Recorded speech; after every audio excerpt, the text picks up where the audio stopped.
Bonjour à tous. Bonjour. Bonjour Joël. Alors aujourd'hui, dans ce 3 minutes avec, on a le plaisir d'accueillir Joël Barre. Alors Joël Barre, c'est un habitué du BCMF, qui fait partie de ces gens qu'on voit traditionnellement à tous les matchs, qui est un abonné, un fidèle. Comment c'était venu cet amour pour le basket féminin, Joël ? Pendant longtemps, on a été des supporters du BCM. Et puis, à une certaine période, à cause de la presse, on a vu qu'il y a une équipe qui était championne de N2, puis l'année d'après, championne de N1. Donc, on a dit, il faut peut-être voir ce qui se passe de l'autre côté. Et on a assisté à une finale de N1, je crois que c'est contre IF, où il y a eu un match magnifique, où les filles avaient une vingtaine de points à la mi-temps, je crois, où on avait été surpris par la vitesse d'exécution, et puis l'adresse de ces filles. Donc on s'est dit, allons voir en L2 ce qui se passe. Donc, comme Cherblanc c'était un peu petit, on a préféré prendre un abonnement pour avoir des places en permanence. Et puis l'histoire s'est déroulée, on a vu pratiquement tous les matchs de L2 du BCMF.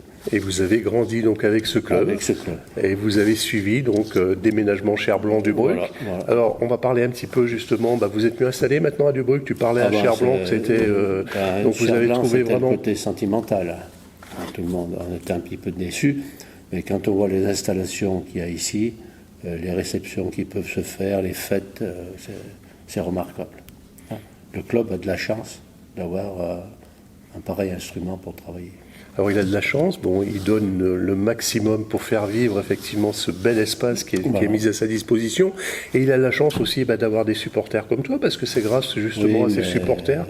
Oui, c'est des supporters, on est présent, mais peut-être que on n'apporte pas, c'est une personne, c'est un applaudissement, c'est une cotisation, donc... Mais peut-être que pour les dirigeants, la présence de certaines personnes en permanence, souvent, ça leur fait plaisir. Alors, on va revenir, on ne va pas parler de l'aspect technique, puisque tout à l'heure, Yves, avec son invité, fera le débrief de ce match. Mais simplement, toi, vu des tribunes, comment tu l'as vécu ce match ? J'avais quand même parlé de l'avant-match. Parce qu'on a été particulièrement bien reçus, c'était Halloween. Il y avait des araignées, il y avait des squelettes, il y avait quelques sorcières. Les petits étaient déguisés, c'était très sympathique, ça amenait un peu de fraîcheur aussi dans le club. Donc pour moi c'était super. Là je pense qu'on peut mettre une mention particulière pour les organisateurs et féliciter les bénévoles qui ont participé à cette réussite du club. Donc quand tu rentres sur le terrain, tu retrouves M. Couchot avec la pépette avec le tambour. Il y a la sono, bien sûr, les jeux de lumière, la mascotte, les clubs de danse qui animent les mi-temps. Moi, je trouve que c'est particulièrement bien. C'est une soirée de fête. Ah oui, c'est une soirée de fête. Et puis, il y a la présentation des équipes, la présentation de nos joueuses, tout ça à l'américaine. C'est sensationnel. Entre-temps, le gymnase s'est rempli, les spectateurs sont là. C'est très bien. Voilà. Et le match proprement dit, donc ? Alors, tu as fait ça très fort, tu as pris des notes. J'ai pris des notes. J'avais même conclu, le BCMF fait son show. C'est parti. Mais pour qu'il y ait une pleine réussite, il fallait quand même que ce soit couronné par une victoire. Eh bien, j'ai le plaisir de le dire que nos filles, encore une fois, elles ont été présentes au rendez-vous. Voilà. Alors, tu étais, c'est pas faire mystère, tu étais enseignant, toi. Oui. Donc, tu as l'habitude des notes. Quelle note tu le donnes à ce match ? Tu veux sur 10 ou sur... Non, allez, mettons 15, si tu veux. 15 sur 20. Ouais. Le match de Toulouse, je l'avais trouvé au-dessus, surtout la première mi-temps. Elle a été sensationnelle, la première mi-temps. Mais je ne vais pas mettre une mauvaise note, parce que si on parle du match, je vais parler de l'esprit des joueuses, et je trouve qu'il est remarquable. Donc tu retrouves une équipe vraiment Écoute, j'ai pris quelques notes pour ne pas oublier, mais ça part de la défense, en principe. Hein. Alors, moi, j'ai vu une défense des joueuses qui mettent beaucoup d'énergie pour défendre, hein, qui font toujours l'effort d'aller défendre. Si elles sont en difficulté, il y a très souvent une coéquipière qui vient la soutenir. Moi, je trouve que c'est quand même formidable. Tu as une solidarité. La générosité, la volonté, l'esprit de groupe, tu m'as dit, la solidarité. Oui. Pour moi, ce sont des valeurs. Toutes les valeurs que tu aimes et que tu recherches. On les a appris quand on était jeune. Que tu retrouves au sein de ce club. On retrouve ici. Et une parenthèse, si la société prenait exemple, ça serait pas mal. Ça, c'est un autre sujet. C'est un autre sujet. En tous les cas, merci Joël. Et puis, au plaisir de te voir. Alors maintenant, on va se revoir dans 3 semaines. Hein. Je crois que le prochain match ici... Attends, dans 15 jours, c'est Voiron, je crois. Et dans 3 semaines, c'est le centre fédéral. Le centre fédéral. On va laisser la place maintenant avec Yves. Yves, plutôt, qui va nous parler de... Attends, on part pas tout de suite. Qui va nous parler donc qui va revenir donc sur le match et sur tous les aspects techniques. Merci beaucoup Joël. Merci. Bonjour Richard, bonjour toutes et toutes et bienvenue, et toujours ravi de vous voir aussi nombreux au rendez-vous du lundi, et de plus en plus nombreux d'ailleurs, donc ce qui nous satisfait et qui nous permet de continuer. Alors c'était soirée Halloween samedi, donc des sorciers un petit peu partout dans ce gymnase du Bruc, avec une victoire à l'arrivée, mais le problème c'est qu'aujourd'hui on a un petit changement. Indisponibilité de Corinne, et qui a été transformée en sorcière et qui s'est évaporée, on ne sait pas trop où elle est passée. Donc, par contre, on a un remplaçant de qualité, c'est Robin Joussin, qui va... Bonjour, Richard. Bonjour Robin, qui va s'atteler à la lourde charge de répondre à mes questions pas toujours pertinentes, mais c'est fait pour. Après le passage de Joël, qui a été très très et bien sûr, efficace. donc est présent ici, donc on a Robin, tu as passé un bon week-end? Un bon samedi soir et un bon dimanche. Bon, alors je pense qu'il y a d'autres personnes aussi. Je pense aussi, ouais. Vu l'ambiance et vu le niveau de jeu. Alors victoire, 83-77 face à la belle équipe de la Tronche, qui est... Alors, score fleuve, moi je dirais, par rapport au standard de l'équipe montbrison-naise. Mais vos standards offensifs ont compensé une défense plus permissive. Ouais. Mais mission accomplie. Alors en restant dans des généralités, une explication à ça avant ce match, on avait une moyenne de points marqués de 60 points. On en marque 23 de plus, ce qui nous permet de combler nos déficiences défensives, puisqu'on encaisse malgré tout 77 points contre une équipe de la Tronche qui en encaisse en moyenne 71 points. Donc elles étaient au-dessus de leur standard marqué. 83 points marqués parce qu'on a une efficacité au tir malgré tout. On a réussi à trouver des situations avec notamment quelques joueuses dont on parlera après sur le plan offensif, notamment sur des situations de mismatch et puis des situations où on a réussi à trouver des solutions par rapport aux joueuses de la Tronche qui étaient malgré tout beaucoup fautées, à l'image de Potou qui sort pour 5 fautes et Kai qui avait 4 fautes à la fin du match. Alors, vous avez été devant au score pendant 36 minutes et quelques secondes, avec un matelas de 13 points, 78-65 à 4 minutes du terme. Est-ce qu'on peut qualifier ce match de maîtrisé du côté du staff montbrison-nais? Maîtrisé jusqu'à ce moment-là, oui, puisqu'après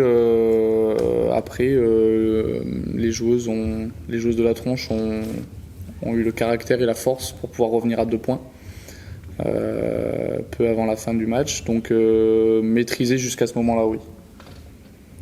Alors, maintenant, j'attends des contradictions par rapport à ce que je vais annoncer, mais bon, c'est les stats qui font dire un petit peu ça, mais la lecture des stats peut être différente d'une personne à l'autre, et surtout quand on est plus proche de l'équipe. Le positif, un trou d'air, encore une fois, mais beaucoup moins long qu'à l'habitude. Beaucoup moins long qu'à l'habitude, mais je dirais sur un moment un peu plus important que d'habitude, puisque ce trou d'air, sur les matchs précédents que l'on gagne, que l'on a gagné et que l'on a perdu, on l'a pas forcément eu dans le 4e quart-temps, qui nous fait sûrement et du coup un peu plus peur pour la fin du match, notamment pour le résultat final. Un état d'esprit qui fait plaisir à voir, des filles du banc, même avec un temps de jeu court, qui se lèvent, qui encouragent, qui sont enthousiastes. Oui, il y avait une vraie énergie positive sur le banc pour porter les filles, que ce soit nous sur le banc, les filles qui jouaient pas, et puis même le public a poussé, à porter les filles pour qu'elles puissent maîtriser la fin de ce match. Alors 20 passes décisives, dont beaucoup sous le talent de Rebecca, qui à elle seule en fait 11, je crois. Hein. Donc, bonne santé du collectif, bonne lecture de jeu, partage du ballon, la création satisfaisante pour le staff. Moi qui ai revu le match encore ce matin sur l'analyse, puisque les filles ont vidéo ce soir pour le retour de ce match, satisfaisant sur des séquences. Il y a des séquences quand même où en attaque on aurait pu donner le ballon à l'intérieur, notamment à Mariana qui est seule défendue par des joueuses extérieures en plus. On perd des ballons, on perd malgré tout 26 ballons. Donc il y a quand même des choses à corriger sur la circulation de balles et puis sur la qualité de nos passes et la qualité de nos attaques en général. Donc le chiffre de 20 passes décisives peut être amélioré. Peut être amélioré puisque on fait 20 passes décisives mais on perd 26 ballons, donc dans la stabilité on n'y est pas. Alors vous gagnez la bataille au rebond et surtout des rebonds offensifs, 10 rebonds offensifs, donc 30 pour 39 rebonds au total. C'est quelque chose qu'on a travaillé pendant une semaine, puisque c'est ce qui nous avait fait défaut à Fétia, notamment sur les attitudes et puis la posture de certaines joueuses au rebond, à vouloir jouer ce rebond offensif. Elles n'en prennent que 3, nous on en prend 10, donc c'est quelque chose qu'on a corrigé, qui a fonctionné ce week-end-là et qu'il faut garder pour les autres journées. 24 fautes provoquées, donc ça veut dire que l'équipe a été capable de percussion, ça a amené des lancers francs, 28 lancers francs tirés, l'équipe de la Tronche fautée, c'est intéressant sur la fin de match d'avoir Aurore Potou sur le banc finalement. Donc agressivité offensive satisfaisante ou pas? Agressivité offensive, pour moi je dirais satisfaisante, puisque comme tu l'as dit, beaucoup de lancers francs tirés et puis beaucoup de fautes provoquées sur ce match. Maintenant il faut que sur notre agressivité offensive, sur tout ce qui est duel porteur au cercle, il faut qu'on ait plus d'efficacité, que ce soit sur des tirs 2+1, des paniers primés et au lancer franc, puisqu'on laisse quand même 7 lancers francs de côté sur les fautes provoquées. Le négatif. Donc 27 points sur contre-attaque pour la Tronche. On donne des paniers faciles, alors manque de communication, le repli défaillant certaines fois, ou des duels perdus parce qu'on n'a pas la possibilité de les tenir. Encore une fois, je faisais la vidéo ce matin pour le retour aux filles. J'ai compté le nombre de points encaissés par rapport aux duels perdus, à nos replis défensifs défaillants, notamment sur les balles perdues. On a perdu donc beaucoup de ballons, 26 au total, et sur ces 26 balles au total, donc elle marque 27 points comme tu l'as dit. On a eu une transition attaque-défense lente par rapport à cette équipe de la Tronche, notamment à l'image de Cardinal qui marque 22 points. Ouais, 22 total, points. Ouais. Donc et notamment, je dirais 10 points sur contre-attaque où elle est seule après interception. Donc notre transition attaque-défense est lente, à nous maintenant de la travailler, puisque on a maintenant 15 jours pour préparer Voiron et pour gommer les erreurs qu'on a fait contre la Tronche. Alors je disais problème de communication, parce que 2-3 fois, une fille de la Tronche est trouvée vraiment seule dans la raquette avec la première défenseuse à 5 mètres. Quoi. Notamment la première image du match où Potou fait une passe dans le dos à Cardinal qui est seul dans la raquette, où on a des soucis de communication défensive qui font qu'on encaisse des paniers que l'on aurait pu éviter facilement. On se fait voler 16 ballons. On se fait voler 16 ballons parce que parce qu'on n'est pas dans, je pense qu'on n'est pas dans les attitudes attendues. Il y a des moments où on manque de rythme, que ce soit du rythme. Quand je parle de rythme, c'est pas forcément de vitesse tout le temps, mais c'est de rythme de jeu où on essaie d'imposer un rythme qui n'est pas le nôtre, puisque nous, notre jeu, c'est vraiment d'aller vite tout le temps, de relancer. Même quand on est en attaque placée, c'est que le ballon voyage et bouge très vite. Et moi, je pense que ça vient de là. Donc encore 26 pertes de balles, on va pas s'éterniser là-dessus, tu l'as noté. Et on encaisse 22 et 26 points dans le 3e et 4e quart-temps. Alors, on perd le 4e quart-temps, oui, on encaisse 26 points. Avec les filles, au début de saison, on s'était fixé un objectif d'encaisser moins de 16 points par quart-temps, ou 16. Donc 22 et 26, c'est trop, mais ce qu'il faut que les filles se disent, et ce que nous, on leur dit depuis le début de saison, c'est que 22 et 26 points encaissés, si on le ramène à 16, ça fait que 2 ou 3 paniers de moins par quart-temps. Donc on en est proche, mais loin à la fois, je dirais, puisqu'il faut qu'on arrive à corriger ces soucis de concentration défensive qui font que l'on encaisse des paniers qu'on peut largement éviter. bon, ben écoute, là tu viens de passer un oral satisfaisant sur le collectif. Passons à individuel. Alors individuellement, Michel Granger dans le Progrès parlait du trio magique de Montbrison, et on s'est aperçu qu'en face à la tronche, il y avait aussi un trio magique. Et le trio magique de Montbrison, finalement, a été meilleur que le trio magique de la tronche, donc ça a bien aidé dans la victoire. Donc ça, c'est une confirmation. C'est une confirmation. On parle de Manaël, ouais, Mariana et Rebecca. Il faut que cette confirmation perdure tout au long de la saison maintenant, et puis que les autres joueuses amènent ce qu'elles ont apporté pour qu'il n'y ait pas que ce trio-là qui puisse briller et puis nous faire gagner le match, qu'on ne soit pas dépendant de ces 3 joueuses. Mais déjà, ça donne une sécurité. Ça donne une certaine sécurité et stabilité sur le collectif ouais, qui nous aide beaucoup. Alors, je voulais une petite mention à Rebecca, la magicienne.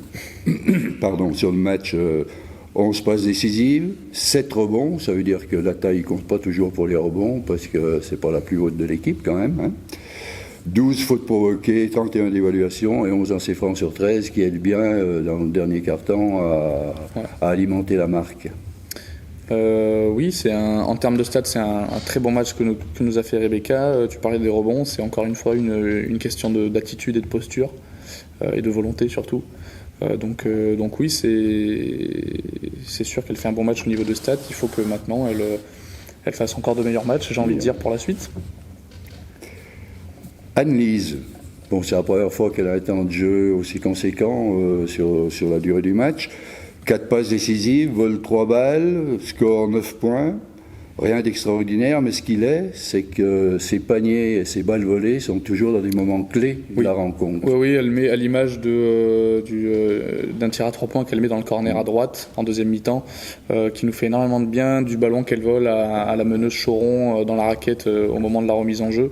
Même sur le panier, quand il reste 8 secondes dans le 4e quart-temps, Anne-Lise a pris ses responsabilités dans les moments importants et elle nous a fait énormément de bien sur ces moments-là. Donc on la confirme dans le rôle de capitaine. On la confirme. Grâce à ça. On la confirme. Voilà. Bon. Alors, une satisfaction et une révélation, à mon avis, sur le match de jour, une surprise, c'est Aïcha Camara. Oui. Qui, avec 16 minutes de jeu, prend autant de rebonds que les 34 minutes de jeu de Mariana et que Rebecca également. 7 points de bonne facture à la fin. Donc, c'est sûr que si on le rapporte, est-ce que vous lui amenez qui l'a fait avancer? C'est sûr que si on le rapporte au temps de jeu de Aïcha par rapport à Rebecca et Mariana, elle prend un nombre de rebonds qui est plutôt positif du coup par rapport à ce temps de jeu. Aïcha s'entraîne vraiment bien. C'est une joueuse qui écoute les conseils de Corinne et qui a envie de progresser, et ça se voit sur ce match, même s'il y a encore des choses à travailler, notamment sur la prise de décision au moment où elle reçoit la balle. Et alors je voulais l'énigme, c'est Michaela pour moi. C'est une fille que j'apprécie énormément vue d'extérieur, je la connais pas personnellement, hein, mais on sent qu'elle s'investit dans la défense. Elle a une défense très, très logique, jouée en première mi-temps, elle était un peu partout, elle est depuis le début de la saison. Elle est intraitable, elle s'investit beaucoup, Mais là, en pointe et en attaque, elle n'a pas encore trouvé. On sent qu'elle n'a pas encore trouvé sa place, malgré des qualités de shoot et des qualités de positionnement. C'est sûr que Michaela a d'énormes qualités sur le plan individuel. Maintenant, il faut que Michaela nous amène de l'adresse. C'est ce qui lui manque, de l'adresse. Pour l'attaque, donc c'est l'adresse, parce qu'on a besoin d'avoir une certaine stabilité qui vient notamment de 2 étrangères qui doivent porter le groupe vers le haut.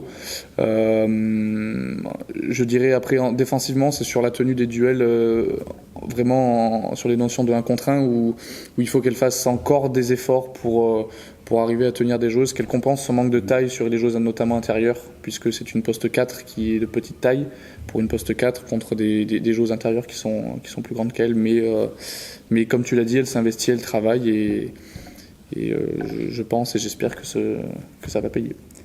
Mais j'espère pour elle aussi et puis pour l'équipe. Alors le futur. Donc pas de match ce week-end. Repos, mais les filles s'entraînent quand même cette semaine. Il faut savoir qu'on a 15 jours maintenant pour préparer notre déplacement à Voiron, comme toutes les autres équipes d'ailleurs. On sait qu'aller jouer et surtout gagner à Voiron, c'est pas chose facile. Il y a un bus qui est organisé. Il y a un bus qui est organisé. J'espère que le bus sera plein, qu'on aura du monde derrière nous, même à l'extérieur, parce que les filles en ont besoin. Voilà, maintenant à nous de travailler. Je sais que Voiron va travailler aussi de son côté, ça c'est une certitude. Je rajouterais même qu'on a gagné en match de préparation à Voiron, mais sans Alexa Middleton qui joue à Voiron, ce qui va changer des choses sur le match de championnat. Et puis championnat prépa, c'est jamais les mêmes états d'esprit. Et après, donc, enchaînement, les 2 derniers week-ends de novembre, les filles du Centre fédéral à Montbrison, le 23 et le 30, Nice derrière. 2 matchs à prendre. 2 matchs à la maison qu'il va falloir préparer sérieusement, même notamment contre l'INSEP, puisque personne ne nous donnera de match gagnés cette saison et d'ailleurs toutes les autres saisons. Donc des matchs à préparer sérieusement jusqu'à la fin de saison pour en gagner le maximum et pour espérer le mieux possible pour l'équipe et le club. Tu penses qu'on a fait le tour? Je pense qu'on a fait le tour. D'autres choses à annoncer? Non. Non? Pas pour le moment. Eh bien, Robin, un gros merci. Merci à vous. Pour toutes ces explications enrichissantes. Merci Richard. Merci à tous les deux, merci Robin. Alors une petite information, donc pas de match la semaine prochaine, ce qui veut dire pas de retour sur le match. Par contre, à la place, donc, il y aura une interview d'une des coprésidentes, là, en l'occurrence donc Sylvie Acaille, qui nous parlera un peu de toute la partie administrative de cette entreprise, parce que c'en est une qui est le BCMF. Très bien. Merci Richard. Merci à vous. Bonne semaine à tous.